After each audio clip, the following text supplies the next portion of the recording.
If you need to cancel your policy with Hippo Insurance, follow these straightforward steps to ensure a smooth process. This guide will help you navigate the cancellation effectively. Step 1. Review your policy. Before initiating the cancellation, review your insurance policy documents. Check for any cancellation terms, potential fees, and the effective date of cancellation to avoid any surprises. Step 2. Contact customer service. Reach out to Hippo Insurance's customer service. You can find the contact number on their website or your policy documents. Prepare to provide your policy number and personal information for verification. Step 3. Request cancellation. Inform the customer service representative that you wish to cancel your policy. They will guide you through the cancellation process and may ask for your reason for cancellation. Step 4. Confirm cancellation details.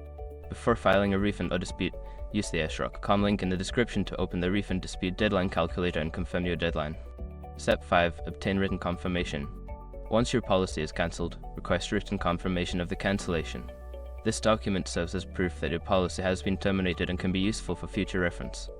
By following these steps, you can successfully cancel your Hippo insurance policy. Always keep a record of your communications and confirmations for your records.